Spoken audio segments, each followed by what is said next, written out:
Bonjour daholo tsika rehetra any amin'ny toerana indray izay ianontsika ny fampianarana mba hanonona ny fiadanan'ny Tompo sy ny fahasoavany ho amintsika rehetra ny tenako.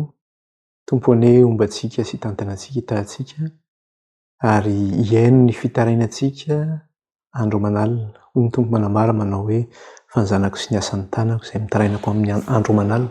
Move tsy haino any an-danitra any, mihaino tokoa izy. Fa rehefa ho avy ny zanak'olona izy move ahita finoana ety ambony tany izy ka eo zany anjarantsika hoe raha ho avy Kristy ny amin'ny ranon'anitra ahita finoana anatintsika izy sa hoe tratra ny fitaky ny fampianaran'ny disitsika na ny fotom-pampianaran'ny biby ity. Ka izay indrindra ny zavatra resahantsika eto zany ka ametraka ny fotoana indray tsika eo am-pelatanan'Andriamanitra hanomezantsika ny lesona. Hivavaka tsika iray. Irerahinay tsara indrindra izay any an-danitra, rahinay amin'ny alalan'i Jesosy Kristy Tompo ianao.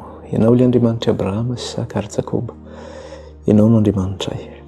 Eny ray miantsona ranao izay amin'ity ora sy fotoana ity.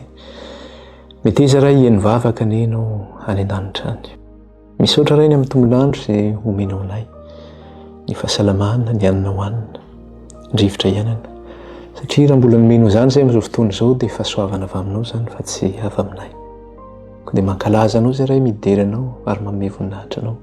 Ianao ny antony zavatra rehetra ary izay mahakasika ny fiainanay dia avy aminao izany. Eny ray io tsy hainy nefa Tompo tsy hanatitra ny fifonana eto natrenao satria tsisy marina na dia iray ary izay reto. Kristy irery ihany no marina. Ka dia mifona aminao za raha io. Ninona indray fahotana na zavatra nalatsaka anay teo anatrenao. Raha mbola misy firehereana ty anatinay, raha mbola misy fisazahoana ty anatinay, dia fonanay aminao izany. Raha mbola mora mijery ny sombin-kazo eny amin'ny mason'ny hafa izay ka ny anay raha tsy hitanay, dia fonanay aminao izany. Raha mbola mitsara ny hafa izay, dia mifona aminao izay. Ninona Tompo teniteny foana mbola mivoaka amin'ny vavanay. Na fikasana ratsy mbola mandala ho tsainay, dia fonanay aminao izany. Ninona raha io eloka nataonay teo anatrenao ka nandekany ny lalànao dia fonanay aminao izany. Mangataka aminao izay Jesosy io diovy amin'ny ranao izay ho afa-pahotana, sasao amin'ny ranao izay Kristy ho afa-keloka. Hamarina izay Jesosy io ny amin'ny ranao, hamasina izay ny amin'ny ranao.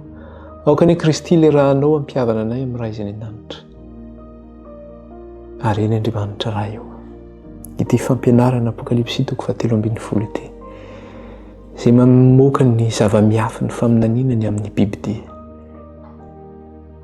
Dia eny Tompo romotra dia romotra Satana ka miasa amin'ny fomba rehetra izy hanafiana anay. Ka ninona raha io izany tsy mpikalefa n'ilay ratsy hoentina mandravy izao fampianarana izao, hoentina manakana anay tsy elo izao fampianarana izao na mampita izao fampianarana izao, hoentina manakorotana ny fiainanay na ao tokantrano na amin'ny fiarahamonina na ny amin'ny toeram-piasana na ny amin'ny toeram-pianarana. Ninona asan'ny devolo entina manafika anay na amin'ny lafininina na amin'ny lafininina dia ilay voniny izany no ny amin'ny raha zanak'ondry sy amin'ny fofonay tsy manan-kiry tsy manam-pahefanana dia kely aza amin'ny anaran'i Kristy.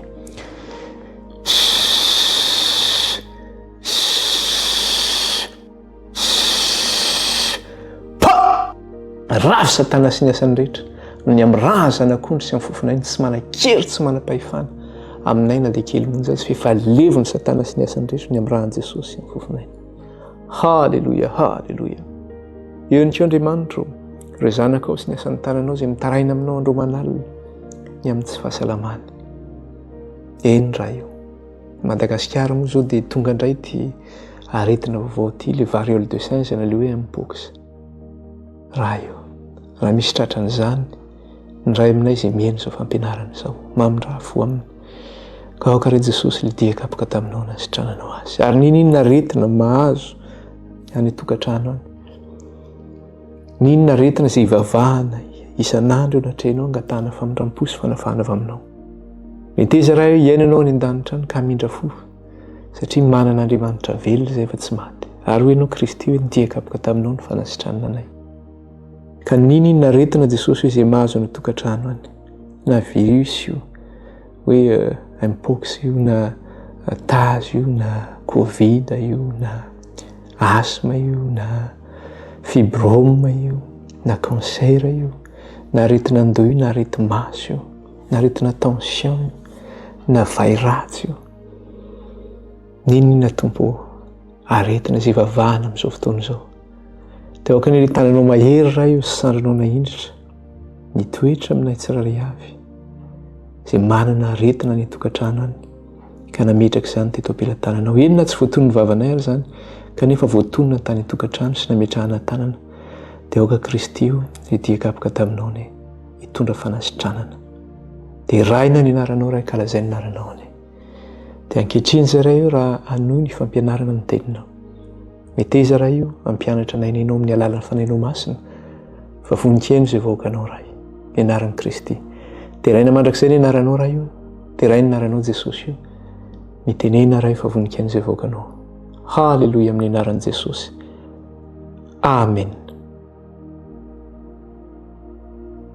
Voninahitra ho an'Andriamanitra irery ihany fa ny fahasoavany dia izay no mbola nahafahantsika niaraka ny fampivavaka tamin'ity an'ity izany. Ny zavatra niresantsika farany izany raha niresakitsika mikasika ilay bibidia faharoana, ilay hoe bibidia niakatra avy tamin'ny tany. Dia izao hoe ny asa izay ataony izany dia mitondra makany amin'ny resaka hoe fampitahorana na ihany koa amin'ny resaka hoe herisetra ho an'ireo izay tsy mety mekohaka izany amin'ilay fotom-pampianaran'ny bibidia na ny fahefany ilay bibidia voalohany izany. Dia io no nijerentsika mantsy tamin'ilay Apokalipsy 3:10, 5:10 ny tapany faharoa. Dia izao no teneniny tamin'iny lesona iny. Dia izy hoe ary hampamono izay rehetra tsy mety miankohaka eo anolohan'ny sarin'ny bibidia izy. Ary hampamono izay rehetra tsy mety miankohaka eo anolohan'ny sarin'ny bibidia izy. Izany hoe tena mahavita hatramin'ny mamono mihitsy izany izy. Dia efa niresaka moa isika tamin'io mikasika an'io satria raha raisina fotsiny tamin'ny resaka hoe Covid-19 ireny dia tamin'ny mpiasan'ny hopitaly dia nisy mihitsy no satria ilay resaka hoe fampamonoana izany io tsy voatery hoe ara-nofo io fa amin'ny endrika maro samihafa ny hamonoany anao izany. Ohatra fotsiny hoe manana asa ilay olona any amin'ny hopitaly dia ilay mpiasan'ilay hopitaly tsy mety manao vaksiny dia roahany izy miala amin'ny asany. Dia rehefa tsisy sakafo ianao izany famonoana ange izany. Ohatra izany izay zavatra izay fa betsaka moa ny zavatra niraisina izay noentintsika teto. Ka ity izany, ity bibidia faharoa ity dia izao hoe ampiseho ny endriny izany izy io. Ary efa manomboka mampiseho ny endriny mihitsy izy amin'izao fotoana izao izany satria izy io ilay tenentsika manao hoe manana endrika zanak'ondry izy kanefa miteny tahaka ny dragona hozy izy. Dia izy izany no fiarovana farany ny amin'ny fahefan'ny ilay bibidia voalohany. Ary amin'ny resaka ara-pivavahana izany dia izao tsy manana fandeferana izy. Ary amin'izay tsy fandeferana izay no ametrahany ilay marika ny bibidia. Ametrahany ny marika ny bibidia. Satria izy izany tsy handefitra mihitsy izy. Fa ametraka izy, ametraka lalàna izy. Manao hoe izao ny zavatra tsy maintsy atao, izao ny zavatra tsy maintsy atao. Fa raha vao tsy manaraka ianao izany dia mifafankianao ianao na fahafatesana no miandry ianao. Dia nampatsiaro antsika izay tamin'ny resantsika farany tamin'ny ilay mpanjaka ny Babilôna tamin'ny andron'ny Daniela mpaminany. Dia nanangana sary olona ngeza be izy. Dia rehefa nanangana sary olona ngeza be izy dia io sary olona ngeza be io izany maneho ny fahefan'ilay mpanjaka Nebokadnezara. Ka rehefa nanangana io sary olona ngeza be izy dia izao niantso ny gouverneur teo amin'ny fanjakana izy, niantso ny vahoaka teo amin'ny fanjakana izy, niantso ny manam-pahefana rehetra ny andriana teo amin'ny fanjakana izy. Izany hoe hanao dedikasy an'ity tsangan'olona lehibe ity. Ka niantso an'ireo olona ireo izy hiankohaka eo anolohan'ity sary olona ngeza be ity. Izany hoe ilay fahefana sy ny fanjakana mihitsy izany ny asen'ny olona hiankofana. Satria maneho an'ilay fanjakan'i Nebokadnezara izany io sary olona ngeza be io. Dia niantso ny olona rehetra izy hoe amin'ny fotoana hozy izy izay ampanenoana ny trompetra, ampanenoana ny gitara, ampanenoana ny sodina, ampanenoana ny ampongatapaka hozy izy. Dia izao miankohaka daholo nareo rehetra eo alohan'ny sary olona ngeza be io. dia nisy jiosy moa teo tsy niakohoka tamin'izany fa hoe Sadraka sy Mesaka sy Abednego izay nanompo an'Andriamanitra velona ka rehefa tsy nety niakohoka izy ireo dia nahazo menasy izy ary le fampiankofana ange izay nitenenina tamin'ny olona dia zao hoe verenantsika raha viavakitsika kely eo amin'ny Daniela 7 jereo tsara le zavatra tenenina eo nahoana izy eo amin'le Daniela 7 dia vakitsika ny 9 sy ny 5 dia hoy izy le mpikabary ary dia nisy mpikabary niantso mafy hoe izao nolazaina aminareo fokom-pirenena sy ny firenena sy ny samihafa fiteny rehefa mandre ny fanen'ny Anjomara sy ny Sobaba sy ny Lokanga sy ny Samboga sy ny Vali sy ny Siponi ary ny zava-mananeno isan-karazany ianareo dia miankofa ka mivavaha amin'ny sary olona volamena izay efa natsangan'ny Nebokadnezara mpanjaka dia andininy fahenina izay fiankofana zay zany misy menasy ao ambadika an'izay dia hoy izy ary na iza ny tsy ankohaka sy tsy mivavaka dia tsy miaraka amin'izay ao anatin'ny laforo afo mirehitra hozy izy dia ohatr'izay mihitsy zany ny zavatra ho ataon'le bibidia faharoa io rehefa mampiankohaka le olona amin'ilay bibidia voalohany satria izay ny asany rehefa tsy manaiky ny fahefan'ilay bibidia voalohany ianao rehefa tsy manaiky ny fampianarana ianao na ny fotom-pampianarana dia ohatra ny zavatra mitranga tamin'ny androny Nebokadnezara io tamin'ny androny Daniela ny zavatra mitranga satria izy zany bibidia faharoa dia zao hoe izy mampiatra ilay fahefan'ilay bibidia voalohany amin'ny fampiankofana ny olona ambonin'ny tany dia mety mitentsika mirediredy ianao fa ahoana nisy an'izany ka raha tsy nanaraka fampianarana aloha ianao hatramin'izay zany dia mety tsy ho azonao ilay izy fa raha nanaraka ianao fa nan'Andriamanitra ihany no afaka manokatra ny sainao ary ny maso apokaliptika eo ny fitenenana no ahafahana mahita amin'izay zavatra zay ka ity fampiankofana ity zany dia zao amin'ny endrika ahoana ny fisehoan'izy ity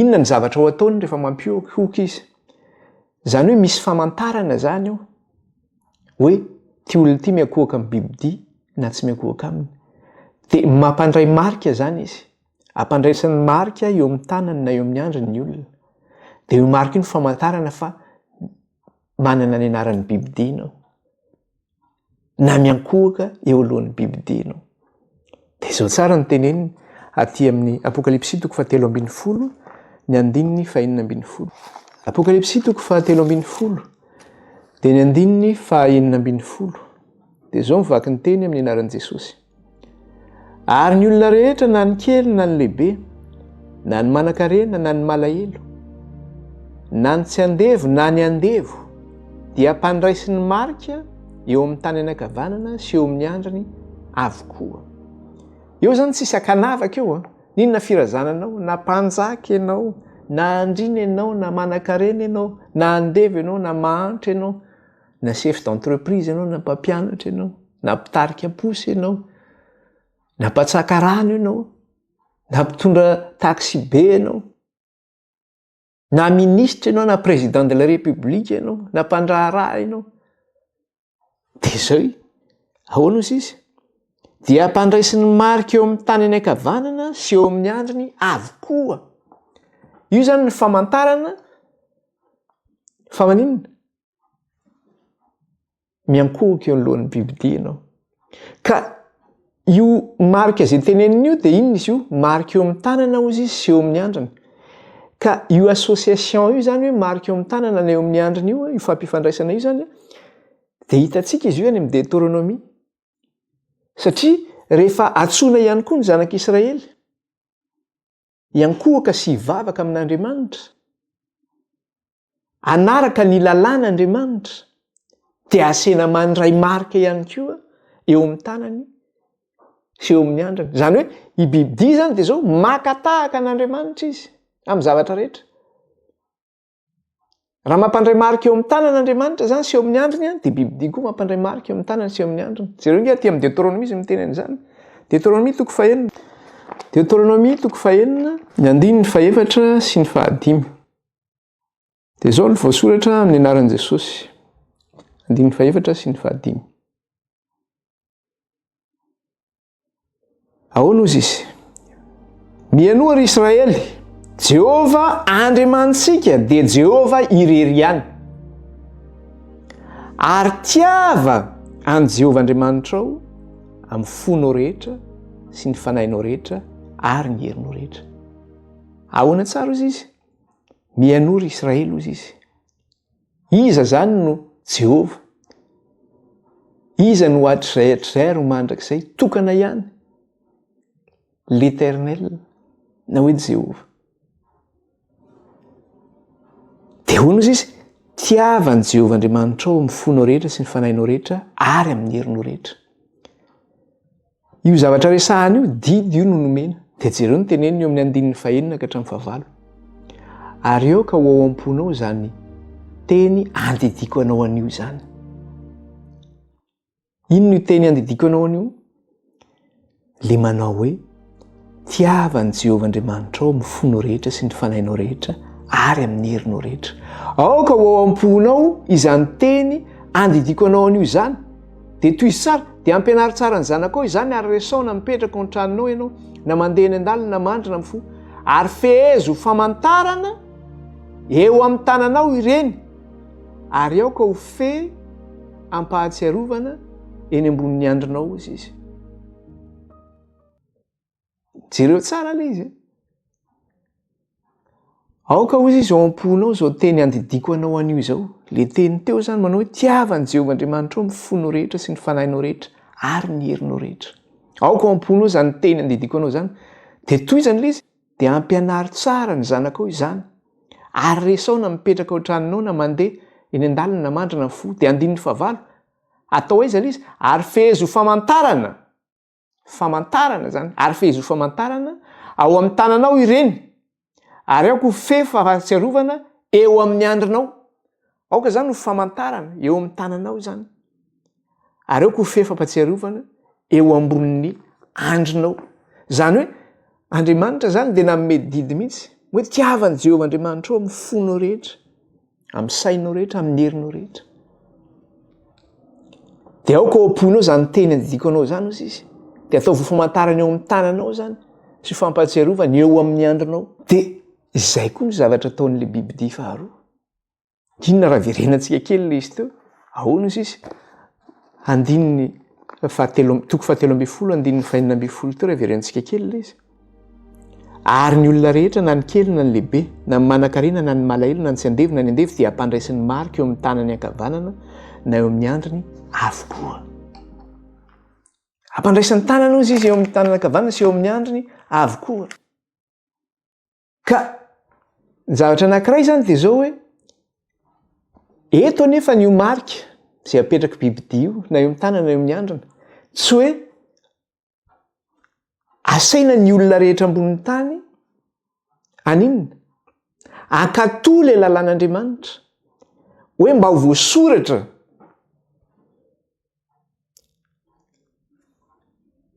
eo amin'ny tanany iny misy famantarana na ho eo amin'ny andro ny fahampatsiarovana ozy izy hoe tiavany Jehova andriamanitrao amin'ny fonao rehetra, amin'ny sainao rehetra, amin'ny herinao rehetra. Eto tsy izay ny zavatra ataon'ny Bibidia fa eto zany dia zao fampahatokiana ny lalàn'ny Bibidia voalohany no asian'le Bibidia faharoa atao eto. Zany hoe ny olona rehetra zany dia asiana mandray marika fa lalàn'ny Bibidia no hampandraisana anazy eo amin'ny tanany sy eo amin'ny andriny fa tsy lalàn'Andriamanitra. Ka mazava zany ny tanjon'ity Bibidia faharoa ity dia zao hoe ampiankohaka ny olona rehetra amin'ny lalàn'ny Bibidia voalohany. Dia araky ny hitondrana ny zanak'Israely ihany atoky amin'ny lalàn'Andriamanitra, andraisan'ny marika eo amin'ny tanany sy eo amin'ny andriny. Izany hoe amin'ny fotom-pisainany sy eo amin'ny asany. Dia hoe ho tian'Andriamanitra amin'ny fony manontolo izy sy amin'ny sainy manontolo sy amin'ny heriny manontolo. Izay no nitondranan'i Israely. Fa eto zany ny hitondranan'ny Bibidia koa dia tahaka an'izay koa. Hoe ho tian'ny Bibidia amin'ny fonao manontolo ianao, amin'ny sainao manontolo ianao, amin'ny herinao manontolo ianao. Ka ilay famantarana zay eo amin'ny tanana na eo amin'ny andrina zany de hoe eo amin'ny fotom-pisainana sy eo amin'ny asanao zany ianao amin'ny asa zay ataonao de mampiatra an'izay lalàn'ny bibidia zay ianao. Vokatry ny asa zay ataon'le bibidia faharoa zany de zao tanteraka amin'ny tanjony zay nitadiavin'le bibidia voalohany. De inona moa le tanjona zay nitadiaviny zany fa le fakana le toeran'Andriamanitra ao am-pon'ny olona sy amin'ny fiainan'ny olona. Le fakana le toeran'Andriamanitra ao am-pon'ny olona sy amin'ny fiainan'ny olona araka le tenitsika teo manao hoe tiavan'i Jehovah Andriamanitra ao ny fonao manontolo, amin'ny sainao manontolo, amin'ny herinao manontolo. Fa eto zany de zao hoe tiavan'ny bibidia amin'ny fonao manontolo, amin'ny herinao manontolo, amin'ny sainao manontolo.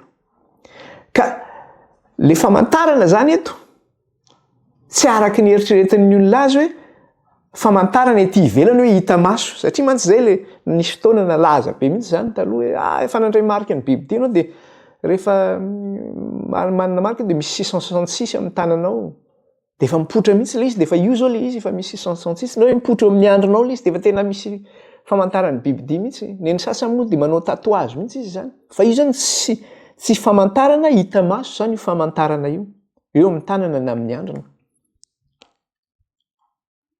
Na de teo amin'ny jiosy ara misy mantsy ireo jiosy orthodoxe inona ny zavatra nataony le hoe aoka ozy izy ho famantarana eo amin'ny tananao sy ho fahatsiarovana eo amin'ny andronao le lalàna. De inona ny ataon'le jiosy orthodoxe reny?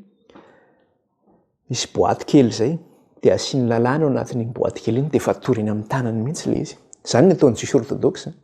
De rehefa aveo koa misy boaty kely eto ambony de fatoriny amin'ny lohany io le boaty kely misy lalàn'Andriamanitra. Zany hoe tanterahan zareo ara-bakiteny zany le jiosy orthodoxe manao zany ataony ara-bakiteny mihitsy. Fa izy io zany tsy endrika miseho ety ivelany izy io. Tsy endrika miseho ety ivelany zany izy io fa io famantarana io zany de ao anatin'ny fotom-pisainanao zany io le hoe marika eo amin'ny andrina zany ao anatin'ny fotom-pisainanao. Zany hoe amin'ny fotom-pisainanao zany manaiky ny lalàn'ny bibidia ianao, manaiky ny fahefan'ny bibidia ianao. Ary eo amin'ny asanao amin'ny endrika ety ivelany de zao manatanteraka zay zavatra tenenin'ny bibidia ianao amin'ny fiainanao andavanandro. Inona le fanatanterahana? Andray ohatra fotsiny tsika. Ohatra zao hoe manaiky amin'ny fotom-pisainana ianao hoe lahady ny andron'ny tompo, ekenao amin'ny fisainanao zany. Ary amin'ny asa zay ataonao mandeha mivavaka ianao amin'ny andro lahady. Jaingely izy ohatra anankiray zay comme tant d'autres zany.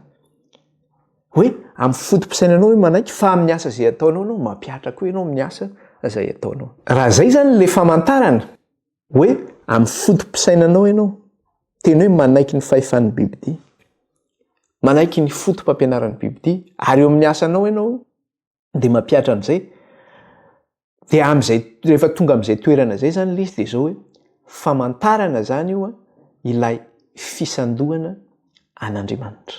Famantarana ilay fisandohana an'Andriamanitra satria maka le toeran'Andriamanitra mihitsy zany bibidia eto, misandoka an'Andriamanitra. De zay zany ny asan'le bibidia miakatra avy amin'ny tany, mametraka miimprégner an'izay toetrany bibidia zay, miimprégner an'ilay toetrany bibidia izy amin'ny mponina ambonin'ny tany. Izany hoe le fahefan'Andriamanitra de ny esoriny ao amin'ny fisainan'ny olona sy eo amin'ny asan'ny olona. Ny fotom-pampianaran'Andriamanitra esoriny ao amin'ny fotom-pisainan'ny olona sy eo amin'ny asan'ny olona fa ny anazy no napetrany ny sinoany toerana n'izay. Lasany lalàny no mipetraka eo amin'ny fiainan'ny olona, lasany lalàny no arahan'ny olona sy ampiarin'ny olona eo amin'ny fiainany. De zay ny voasoratra ao amin'ny Apokalipsy 7:10, ny andininy 7:10. Apokalipsy 7:10 de ny andininy 7:10. Apokalipsy 7:10 de ny andininy 7:10. Ny anaran'i Jesosy. De zao ny teneniny eo. Zay ny mahatonga hoe efa tena nisolo toerana an'Andriamanitra mihitsy izy zany ao am-pon'ny olona sy eo amin'ny asan'ny olona. Apokalipsy 7:10 andininy 7:10. Mba tsy hisy azo hividy na hivarotra afa-tsy izay manana ny marika de ny anaran'ny bibidia nanisan'ny anarany. Tsisy mahazo mividina mivarotra ozy izy afa-tsy izay manana ny marika ny bibidia na ny isan'ny anarany. Zany hoe tsisy afaka anokatra entreprise ianao, tsy afaka manokatra ianao. Andeha voyage ianao, tsy afaka mandeha ianao.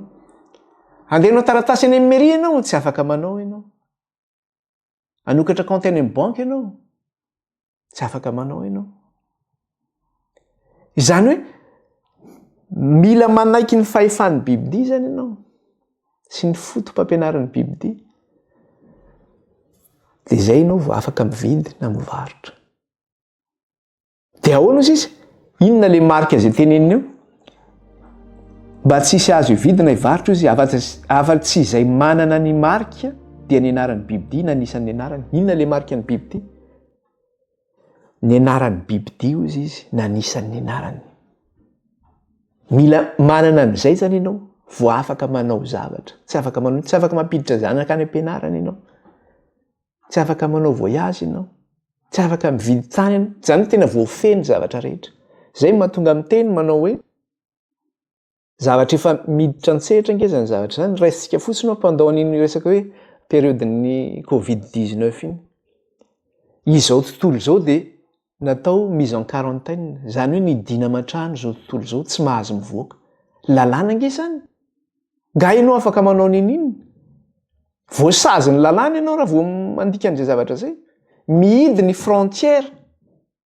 Ary raha ohatra ianao ka andeha avion, nisy fotoana ny sokatra izy, dia raha ohatra hoe andeha avion ianao, dia raha tsy manana passe vaccinal ianao, tsy afaka mandeha. Zany hoe passeport vaccinal, vita vaccine ianao. Lalàn'ny bibidia fa mipetraka zany.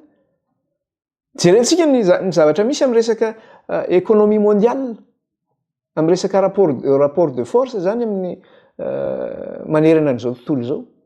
Inona ny zavatra ataon'ny Amerikanina? Izy le zanak'ondry iny miteny tahaka ny dragona. Dia misy moa zany ireo amin'izao fotoana izao izay indrindra lazain'ny vaovao anazy hoe guerre des empires hozy izy.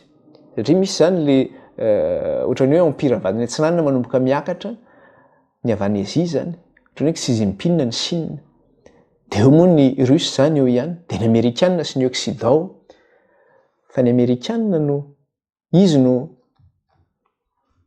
mbola tena hoe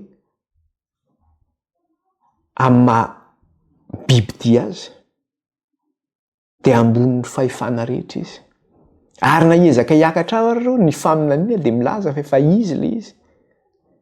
Tsy afaka manao n'inona dia jereo ange nataon'ny Poutine. Inona ny zavatra nataon'ny Poutine farany teo? Ny zavatra nisy dia zao hoe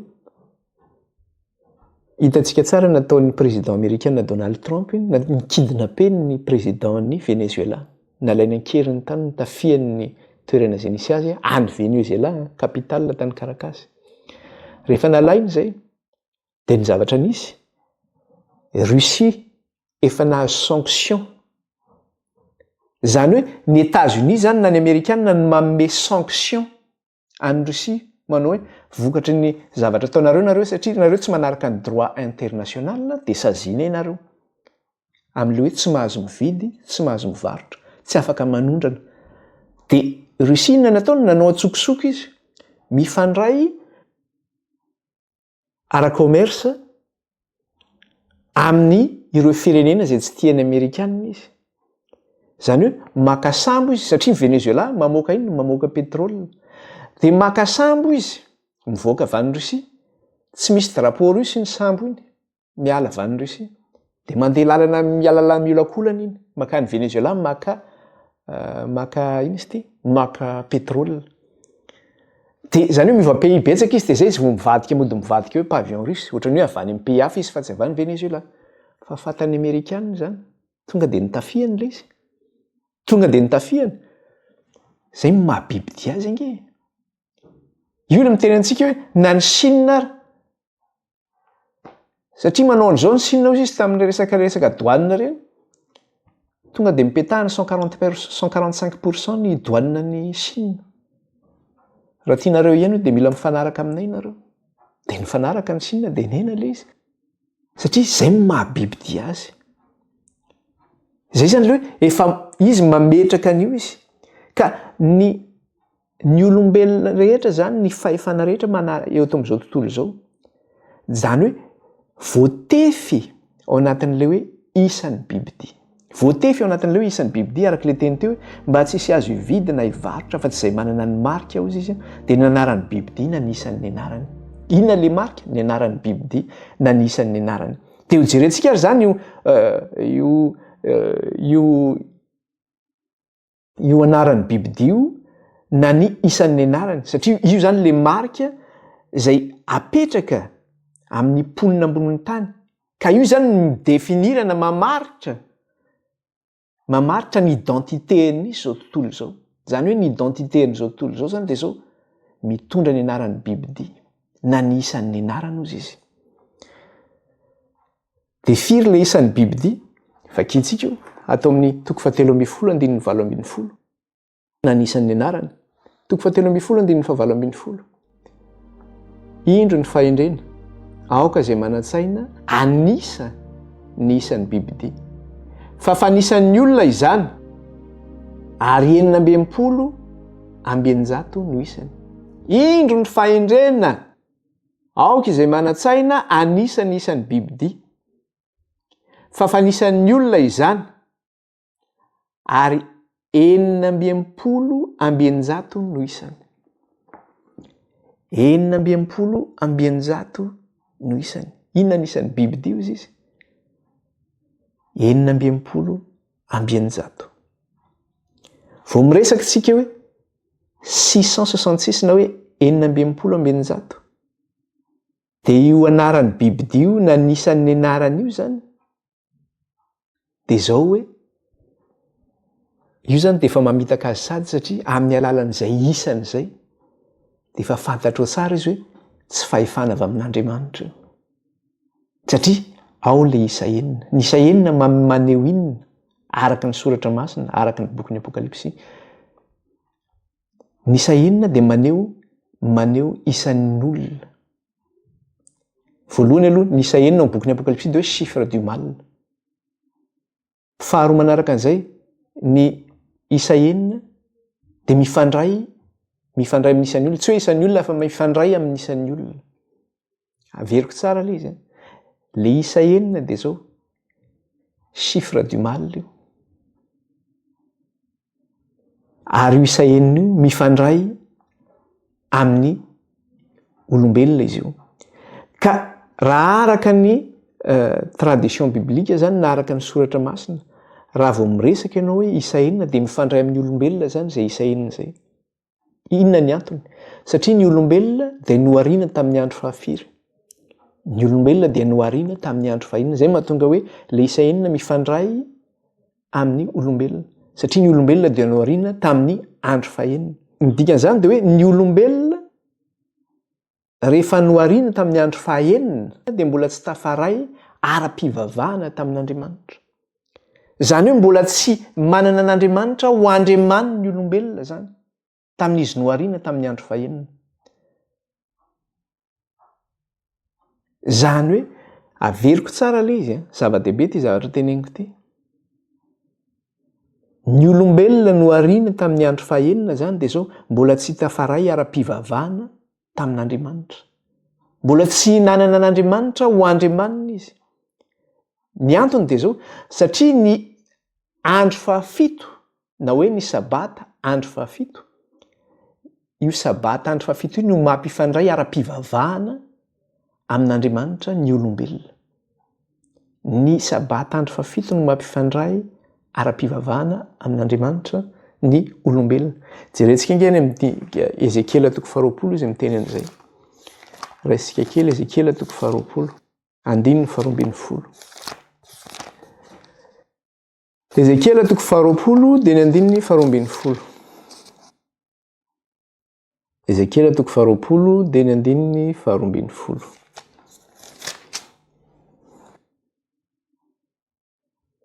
Sao ny vaky ny teny amin'ny anaran'i Jesosy. Dia ahoana izy Andriamanitra? Ary nomeko azy koa ny sabatako ho famantarana ho amiko sy ho aminy mba ho fantany fa izao Jehova no manamasina azy.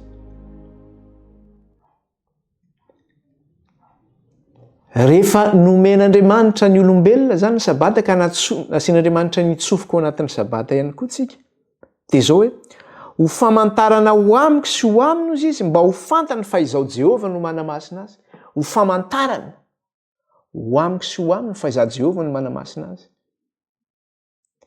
Ka raha vao miresaka izany ianao le hoe isa enina dia zay mahatonga le isa enina hoe le isa enina isa tsy fantanterahana. Satria ny olombelona mbola tafasaraka amin'Andriamanitra, mbola tsy tafaray ara-pivavahana amin'Andriamanitra. Fa ny isa fito kosa rehefa omen'Andriamanitra ny olombelona ny sabata ka mitsofoka amin'ny sabata ny olombelona dia mba ho fantarana amiko sy ho amino Jehova fa izao Jehova no manamasina azy. Zany hoe tanteraka zany le fifandraisan'olombelona amin'Andriamanitra satria ny isa fito dia zao isan'ny fahafenoana. Ny fitsofoana amin'ny sabata zany dia zao mahatafaray atsika amin'Andriamanitra. Averiko le izy, ny isa enina dia zao isan'ny tsy fahafenoana. Zany hoe ny olombelona mbola tsy tafaray amin'Andriamanitra ara-pivavahana. Ny isa fito dia isan'ny fahafenoana satria io no fampifandraisana antsika amin'Andriamanitra mba ho famantarana ho amiko sy ho amino izy fa izao Jehova no manino no manamasina azy. Ka le isa enina zany dia zao maneho le avinaviny olombelona, maneho le avinavim-panahin'ny olombelona izay tsy mila an'Andriamanitra. Ny isa enina zany zay ny asehon'le isa enina, maneho le avinavim-panahin'ny olombelona izay tsy mila an'Andriamanitra, mandroka an'Andriamanitra. Dia jereo fa zay nefa ninona? Izay ny marika ny Bibidia 690 manipaka an'Andriamanitra, tsy mila an'Andriamanitra. Dia hitantsika koa zay tamin'ilay tsika nianatra ny Daniela ary amin'ilay sary olona tsangan'olona lehibe izay nataony. Rehefa nanao tsangan'olona izy dia jereo koa le rehefin'le tsangan'olona. Daniela 7:1. Daniela 7:1. Ahoana izy izy? Daniela 7:1. Zao ny vaky ny teny minaran'i Jesosy.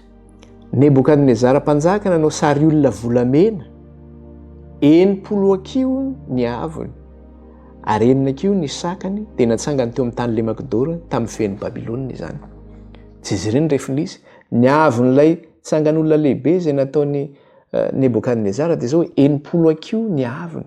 Hitantsika eo le isa enina. Ary ny sakany ozy izy dia 9 akiho. Eo foana zany le isa enina, le isan'ny tsy fantanterahana. Dia fantatsika tsara le izy fa inona moa no nahatonga ny Nebokadnezara nanao an'io tsangan'olona lehibe io? Satria vokatry n'le fanazavan'i Daniela ny hevitry ny nofin'ny Nebokadnezara. Vokatry ny fanazavan'i Daniela le hevitry ny nofin'ny Nebokadnezara. Dia jereo tsara ho jerentsika eo amin'le 2 izy miresaka an'izay. 2 andininy faraka amin'ny 30 ka andininy faraka amin'ny 30 ka hatramin'ny 530. Vakitsika kely izy io. Dia zao no nanazavan'i Daniela ny hevitry le nofin'ny Nebokadnezara. Ianao ry mpanjako nahita fa indro nisy sary olona lehibe anankiray. Izany sary izany dia lehibe sady namirapiratra sady nijoro teo anatrehanao izy. Ary ny tarehany dia nahatahotra. Ny lohan'izany sary izany dia volamena tsara ny tratrany sy ny sandriny dia volafotsy ary ny kibony sy ny feny varahany. Ny ranjony dia vy ary ny tongony dia visy tanimanga. Nijery ianao ambara-panisy vato voaendaka nefa tsy nendahan-tanana ary namely sary teo amin'ny tongony. Ary namely ilay sary teo amin'ny tongony visy tanimanga dia nahatorotoro azy. Dia niara-torotoro ny visy ny tanimango sy ny varahana sy ny volafotsy sy ny volamena ka tonga toy ny akofa mpamolohana fahavaratra ary ny paony rivotra izy ka tsy nisy ny toerany. Ary ilay vato namely ny sary dia tonga teny vohitra dia nahafeno ny tany rehetra. Rehefa nahita le nofo Nebokadnezara dia zao nisy metaly ny fandimby tamin'le sary olona lehibe. Ny lohany ozy izy volamena, ny tratrany sy ny tanany ozy izy volafotsy, ny kibony sy ny feno ozy izy varahana, ny tongony ozy izy vy ary ny ratsa-tongony ozy izy visy tanimanga. de rehefa nazavaina ilay izy de hoe enao izy izy de azavaina ilay izy rehefa aveo hoe iza io metaly mifandimby io de zao ny tenena 17 ka hatramin'ny 7 ianao ry mpanjaka ilay mpanjaka ny mpanjaka nomen'Andriamanitry ny lanitra fanjakana sy hery sy fahaliovana ary voninahitra ka ny zanak'olombelona dia sy ny bibidia ary ny voromanidina na iza na izy toerana dia nomeny ho eo an-tananao ary natao no mpanjaka an'izy rehetra ianao dia ianao izany loha volamena izany ary manarakaraka anao dia isy fanjakana hafa hitsangana ambany no ianao ary isy fanjakana fahatelo koa izay varahana sady hanam-pahefana amin'ny tany rehetra ary ny fanjakana fahaefatra dia ho mafy toy ny vy fa toy ny vy manorotoro mamongomongo ny zavatra rehetra ary toy izany famaky vakiny vy ireo rehetra ireo dia toy izany mamaky vakiny sy anorotorony azy ary satria hitanao ny tongotra sy ny ratsa-tongotra fa ny tapany tamanga mpanefy tamanga ary ny tapany dia vy noho ny fanjakana mizarazara izy dia ho fanjakana mizarazara izy nefa tsy serimby eo aminy satria nahita vy miaro tanymanga mbola fotaka ianao ary toy ny ratsa-tongotra ny tapany vy ny tapany tamanga dia toy izany ny fanjakana ny tapany mafy ny tapany ho malemy ary nahitanao ny vy miaro tanymanga mbola fotaka dia toy izany koa ny ararony amin'ny taranak'olombelona nefa tsy hitambatra izy noho ny tsy fihetezan'ny vy miaro amin'ny tanymanga eo zany le izy amin'le metaly mifandimby hitantsika teo dia zao hoe ianao ry mpanjaka izy le loha volamena aorinanao dia misy fanjakana andimby anao ny fanjakany volafotsy manaraka an'izay fanjakany varahana manaraka an'izay fanjakany vy manaraka an'izay visy tanymanga hozy izy izany hoe ny fanjakanao dia hodimbiasina ary farany ozy izy andininy fa770 ireo fansangan'olona lehibe rehetrarehetra reo dia zao isy vatsy ny andahan-tany ozy ny tendrombohitra hipoaka ny tsangan'olona lehibe io izany hoe ananjeran'ireo fanjakana rehetra ireo hatrany tampindoka hatrany am-paladia satria maneo zany ny fanjakana ny fandimby teto amin'ity zao tontolo izao ity mandrapatonga ny farany le tsangan'olona lehibe ka rehefa ho avy zany io vatsy ny andahan-tany io dia ananjerany io sary olona ngejabe izy ananjerany fanjakana rehetra eto ambon'ity tany ity dia zao ny tenena 17 ary amin'ny andron'ireo mpanjaka ireo Andriamanitry ny lanitra dia anorina fanjakana izay tsy ho rava mandrakizay ary izany fanjakana izany tsy havela ho an'olon-kafa fa ireo fanjakana rehetra ireo dia ho torotoroany sy ho levoniny fa izy no hitoetra mandrakizay izany hoe ho rava ny fanjakana amin'izao tontolo izao fa ny fanjakan'Andriamanitra no hitoetra ary aharitra mandrakizay ngany aken'ny Nebokadnezara zany zavatra izany eo le zavatra nyresahantsika teo ina moa zavatra resahantsika teo le hoe isa enina maneho le avinavin'olombelona izay tsy mila an'Andriamanitra tsy zereo tsara fa rehefa nanangana sary olona volamena Nebokadnezara dia nataony ampola akio le izy ny aviny nataony telo akio ny sakany ary tsy vitan'izay fa ao anatin'ny nofo nataon'Andriamanitra hoe misy fanjakana mizarazara hoe mifandimby loha volamena tratra volafotsy kibo sy fe varahina tongotra vy ary ratsa-tongotra visy tanymanga fa horavany io dia rehefa nanao le tsangan'olona lehibe Nebokadnezara dia nataony inona daholo le sary olona lehibe tsy nataony fanaraka tamin'le nofo le izy hoe metaly samihafa fa nataony volamena daholo hatrany tampindokatra ny am-paladia izany hoe le fanjakany zany ny tiany tenena amin'izay dia hoe aharitra mandrakizay ny fanjakany fa tsy ho rava eo zany le avinavina satria tsy manaiky le fandaran'Andriamanitra izy hoe ho rava daholo inge ireo fanjakan'ireo fa ny fanjakan'Andriamanitra sisa ny hitoetra dia tsy manaiky an'izay zay le hoe manohatra an'Andriamanitra dia efa hitantsika sahady le tanjony zany amin'ny alalan'ilay refin'ilay le sary olona dia tsy nanaiky izy ny fandaran'Andriamanitra hoe ho rava nge zany fanjakana izany fa hoe ny fanjakan'Andriamanitra no aharitra mandrakizay fa ninona zavatra ho ataonao eo rehefa ho avy io fanjakan'Andriamanitra io izay asehon'le vatsy andahan-tany dia ho rava ny fanjakana amin'izao tontolo izao ho rava ny fanjakan'ny bibidia dia izay no mahatonga ny hoe bibidia koa mitondra an'ilay anarana 666 satria izay no isan'ny anarany 980 zany hoe tena hoe manohatra an'Andriamanitra, manao exclusion an'Andriamanitra izy, zany hoe mandroka an'Andriamanitra izy. Ka ny tanjony ty sary olona volamena zany zay atsangana na hoe ny tanjon'ilay fametrahana le marika ny bibidiany koa zay ny azy ilazana anazy de zao hoe mba ampitoetra ilay firaisana eto tany ary anolona ilay fanjakan'Andriamanitra, hoe tsy mila an'izany fanjakan'Andriamanitra zany zay mahatonga le azakazaka eto, le fampifandraisana eto tany. Jereo nge ny zavatra hitantsika hoe tam'le 127e congrès iny raha tsy diso tsy haiko na sadidiko nisy teo fifandresahako tamintsika tany aloha tam'le congrès farany iny zany le natao zay noentin'ny Papa François le izy teo daholo ny représenten'ny firenena 90 ary nisy zato teo solontenan'ny fivavahana manerana n'izao tontolo zao. De ny tanjona de hoe firaisana eto amin'ity tany ity. Fa le firaisana eto tany zavatra ataon'ny bibidia de zao hoe mametraka ny zavatra ataon'le bibidia faharoa de zao mametraka le fahefan'ny bibidia voalohany ao am-pon'ny olona sy ao an-tsainy anarahany an'izany. Manolo ilay lalàn'Andriamanitra izy ao am-pon'ny olona sy ao an-tsainy amin'ny fotom-pisainany sy eo amin'ny asa zay ataony mandroka an'Andriamanitra izy.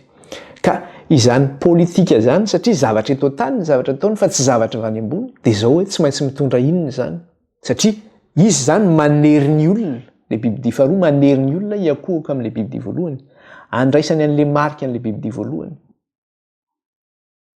mba ho tian'ny bibidia amin'ny fony manontolo ny olona rehetra, amin'ny sainy manontolo sy amin'ny heriny rehetra, anarahany lalàniny sy ny fitsipiny.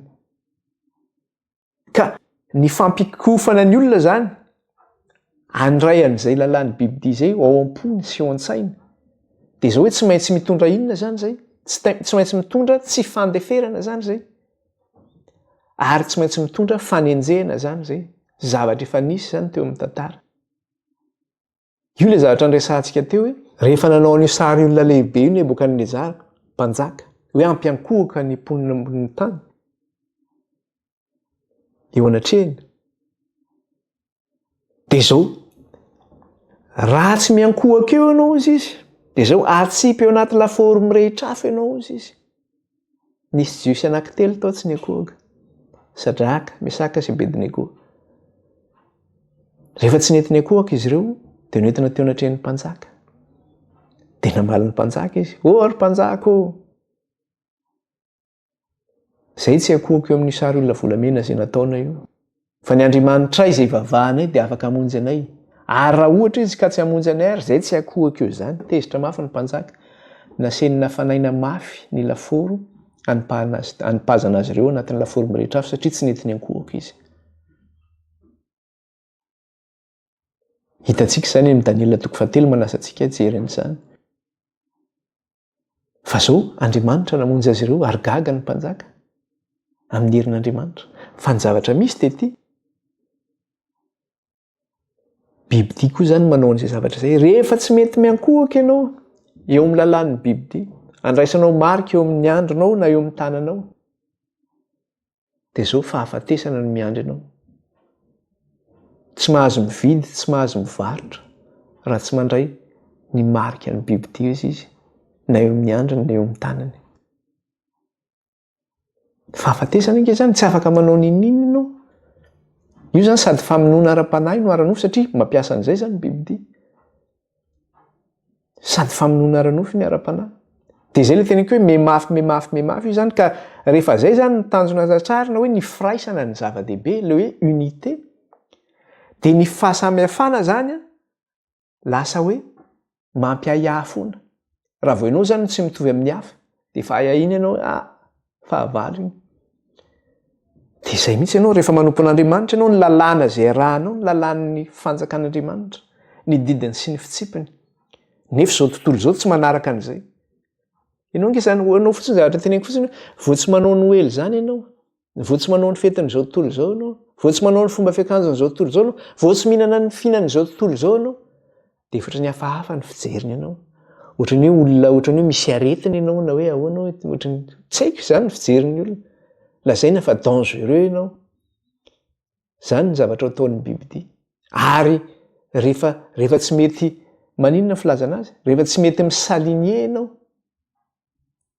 na hoe manaraka ny refy zay apetrany dia izao miafara hatramin'ny fahafatesany zany miafara hatramin'ny fahafatesany ka zay zany no mahatonga le hoe le antso amin'le fiankofana dia izao mitondra hatramin'ny fahafatesana io averisika kely izy eo amin'ny Daniela 7:1-5 jereo tsara ny zavatra teneniny io ao izy 1:5 ary na iza no tsy miankohaka sy tsy mivavaka dia tsipy miaraka amin'izay ao anatin'ny laforo misy afo mirehitra na izy no tsy miankohaka sy tsy mivavaka dia tsipy miaraka amin'izay ao anatin'ny laforo afo mirehitra afo dia izay koa zany ny zavatra ataon'ny bibidia io miakatra avy amin'ny tany zay rehetra tsy mety miankohaka eo alohan'ny bibidia na mandray marika eo amin'ny tanany eo amin'ny andrany dia izy koa zany no vonoina ho faty izy koa no vonoina ho faty dia tsy vitan'io vonoina ho faty ianao fa tsy afaka manao ninona ianao ninona zavatra ho ataona aty andafy inge ho miteny fotsiny zao fotsiny zavatra teneniko atsika zay zao manana compte bancaire ty ampitan-dranomasina za tsy teny anaran'le banque fa misy banque zay banque mpanjakana izy zany karazana semi privé semi fanjakana semi privé dia nanana compte tamin'io zay taloha fa vao misy zavatra kely ohatra mampiditra vola eo ianao na misy ohatran'ny hoe raha vao misy transaction ataonao zany dia anontaniany foana ianao avaizy ty vola ty maninona tiany zao maninona tiany zao dia nen'le zanako ary moa zany ny mandray bourse nisy fotoana mandray bourse izy fa izy tsy hoe tarany boursany zany dia lasa nahazo rétroactive izy hoe nitambatambatra izy tonga dia mibloqueny le compte raha tsy prouvenao ty izy tsy azonao hoe volanao zany hoe tena mametraka an'izay mihitsy tsy afaka dia ahoana zany ianao raha ohatra zany ianao ka mila vola hoe ilaina mila facture aloha ianao misy zavatra ohatran'izao dia ahoana bloqueny ny compte bancaire ianao tsy afaka manao ninina dia ny zavatra natao niova banque ianao mila niova banque mihitsy hoe tsy mety ty fa tsy ahoana no arahan'ny fanjakana akaiky ohatr' izany le zavatra nefa ianao tsy mangalatra tsy manina fa ara-dalàna ianao dia izy no mandidy sy manapaka ny comptenao zany hoe zao no anaovanao azy zay zany zavatra teniko hoe le izy ange zavatra efa mipetraka efa mandeha miandalana izy mody lazaina izy sa vokatry n'izao zavatra zao zay mantsy lazain'ny fanjakana izy mba hiarovana ny resaka hoe terrorisme sao de hoe vola amin'ny financer terrorisme zany vola zany na hoe ty izy sahala am'izao fa fametrahana ny marika ny bibidia daholo zany rehetra izy zany tiany fehezina ny zavatra rehetra na ny comptenao na ny ara-pahasalamananao ny rehetrarehetra zay mahatonga hoe amin'izao fotoana izao dématérialisé daholo ny zavatra rehetra ina moa le hoe dématérialisé hoe presque virtuel daholo zany eo anaty resaka hoe sur internet daholo ny zavatra rehetra fa efa esorina daholo le resaka hoe makany mibrosy ny sisa manao zavatra fametrahana ny lalàn'ny bibidia daholo zany rehetra zany dia zay moa izy zany fa io lalàna io zany zay le izy hoe ampamono zay rehetra tsy miankohaka eo alohan'ny bibidia izy ary tsy mahazo mividy na mahazo mivarotra raha tsy manana ny anaran'ny mariky ny bibidia na ny isan'ny bibidia na ny anaran'ny bibidia zay ny mikasika an'iny fa tapitra ny fotoana antsika toizantsika amin'ny lesona manaraka indray zay vavaka tsika hisaotra an'Andriamanitra hoe Jehovah Andriamanitra raha io mankalaza anao zay midery anao ary manome voninahitra anao tsy tamin'ny hery raina tamin'ny tanjaka fa amin'ny fanahinao rery ihany so raha atao ampony iray ny teninao ary ataovy ao an-tsainay dia raina ny anaranao raha io dia raina ny anaranao Kristy Arovy izay Andriamanitra ao amin'ny loza sy amin'ny ratsy rehetra. Aoka ny anjelinao toy manodidina kiarona sy tantananay. Aroka izay ampelantananao iray ka tsisy arombaka. Dia aoka ianao hiady anay eo amin'ny fiainana isan'andro. Da io izay raha miditra, da io izay raha mivoaka. Da io ny fanaova-mofonay, da io ny fahasalamanay, da io ny asa mandrarahanay, da io ny ampanahinay. Ary aoka Andriamanitra ilay lalànao sy ny fitsipinao no hitoetra ao anatinay ka ho tianao amin'ny fony manontolo, amin'ny herinay manontolo, amin'ny sainay ka ho tianay amin'ny sainay manontolo any ianao Andriamanitra iray. Ka aoka ilay lalànao no hitoetra ao anatinay iray eo amin'ny asanay sy eo amin'ny fotom-pisainanay fa tsy ny lalàn'ny biby dia raina mandrakizay ny anaranao iray amin'ny anaran'i Kristy misaotra Tompo Iray Masina. Amen. Dia manao velomantsika ny tenako. Bye bye daholo. Manaraka indray ary.